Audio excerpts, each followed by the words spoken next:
अवधूत चिंतन श्री गुरुदेव दत्त श्री स्वामी समर्थ। जय जय स्वामी समर्थ। सखी सोबती या माझ्या यूट्यूब चॅनलमध्ये तुमचं मनापासून स्वागत। हिंदू धर्मात गुरुवार हा भगवान विष्णूंना समर्पित आहे। त्यामुळे या दिवशी भगवान विष्णूची मनोभावे पूजा केली जाते। त्यामुळे गुरुवारी भगवान विष्णूची पूजा केल्याने घरामध्ये सुख आणि समृद्धी येते।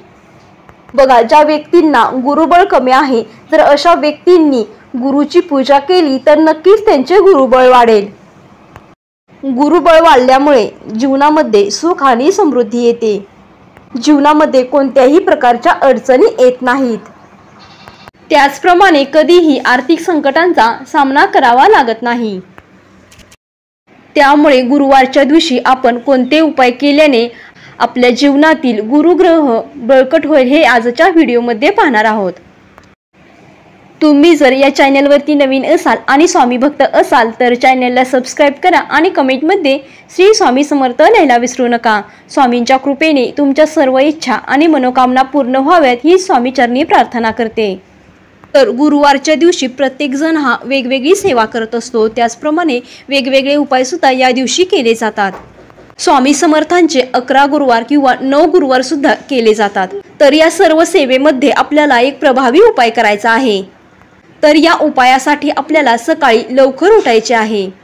अगदी ब्रह्ममुहूर्ता उठले तरी सुद्धा चालेल। बघा, ब्रह्ममुहूर्तावर केलेली सेवा ही अगदी फलदायी ठरत असते। तर गुरुवारच्या दिवशी आपल्याला आवर्जून ही कामे करायची नाही। तर यामध्ये आपल्याला गुरुवारच्या दिवशी फरशी ही अजिबात पुसायची नाही। त्याचप्रमाणे गुरुवारच्या दिवशी आपल्याला केस किंवा नखे सुद्धा कापायचे नाहीत।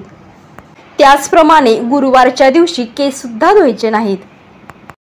तुम्हाला केस धुवायचे असतील तर तुम्ही शुक्रवारच्या दिवशी धुवा, पण गुरुवारच्या दिवशी तुम्ही कधीही केस धुवू नयेत। त्याचप्रमाणे अडगळीची कामे सुद्धा या दिवशी तुम्हाला करायची नाहीत। दुसऱ्या कोणत्याही दिवशी तुम्ही ही कामे करू शकता। तर गुरुवारच्या दिवशी आपल्याला कोणती कामे करायची आहेत? तर प्रत्येक गुरुवारी आपल्याला आपल्या दरवाजावरील उंबरठ्यावर लेपन करायचे आहे। हे लेपन आपल्याला हळदी आणि गोमूत्र टाकून लेपन करायचे आहे। बघा, या उपायाने आपल्या घरामध्ये सुख समृद्धी आणि समाधान नक्कीच येईल। घरामध्ये जी नकारात्मकता आहे ती नक्कीच कमी होण्यास मदत होईल। त्याचप्रमाणे आपल्या पत्रिकेमध्ये गुरुग्रह कमी असेल तर या दिवशी आवर्जून आपल्याला पिवळ्या कलरची कपडे घालायचे आहेत, म्हणजेच पिवळ्या रंगाचे वस्त्र परिधान करायचे आहे। भगवान बृहस्पतीला पिवळा रंग हा अतिशय प्रिय आहे। त्यामुळे आपले गुरुग्रह बलवान होण्यासाठी आवर्जून पिवळ्या रंगाचे कपडे घालावीत। अगदी घरामध्ये सर्व व्यक्तींनी पिवळ्या रंगाचे कपडे घातली तरी सुद्धा चालेल। पिवळे कपडे घालणे हे अतिशय शुभ मानले जाते। त्याचप्रमाणे भगवान विष्णूच्या पूजेला सुद्धा या दिवशी खूप महत्त्वाचे स्थान आहे। त्याचप्रमाणे गुरुवारच्या दिवशी अंघोळीच्या पाण्यामध्ये चिमूटभर हळद टाकायची आहे। हळद ही आपले गुरुबळ बळकट करत असते। त्याचप्रमाणे भगवान विष्णू आणि माता लक्ष्मीला सुद्धा हळद अतिशय प्रिय आहे। त्यामुळे गुरुवारच्या दिवशी आवर्जून आपल्या अंघोळीच्या पाण्यामध्ये हळद टाकायची आहे। आपल्या अंघोळीच्या पाण्यामध्ये आवर्जून चिमूटभर हळद टाकायची आहे। त्याचप्रमाणे या दिवशी भगवान विष्णूची आपल्याला विधिवत पूजा करायची आहे। त्याचप्रमाणे त्यांना पिवळ्या रंगाचे फूल अर्पण करायचे आहे। त्याचप्रमाणे भगवान विष्णूला मसूर आणि गूळ सुद्धा आवर्जून अर्पण करा। त्याचप्रमाणे तुमच्याकडे वेळ जर असेल तर तुम्ही आवर्जून भगवान विष्णूच्या मंदिरामध्ये जायचे आहे किंवा तुम्ही अगदी स्वामी समर्थांच्या मठामध्ये किंवा केंद्रामध्ये गेला तरी सुद्धा चालेल।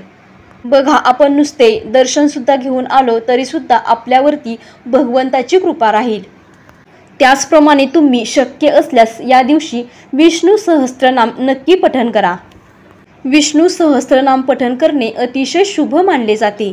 त्यामुळे आपल्या घरामध्ये जी काही रखडलेली कामे आहेत ती मार्गी लागतील। त्याचप्रमाणे घरामध्ये सुख आणि समाधान येईल। तुम्हाला जर रोज विष्णू सहस्त्रनाम पठण करणे शक्य नसेल तर प्रत्येक गुरुवारी आवर्जून तुम्हाला विष्णू सहस्त्रनाम पठण करायचे आहे। या पठणाने आपल्या जीवनामधील ज्या काही अडचणी आहेत, आर्थिक असतील, राजकीय असतील किंवा वैवाहिक असतील, कोणत्याही प्रकारची अडचण असेल तर नक्कीच कमी होण्यास मदत होईल।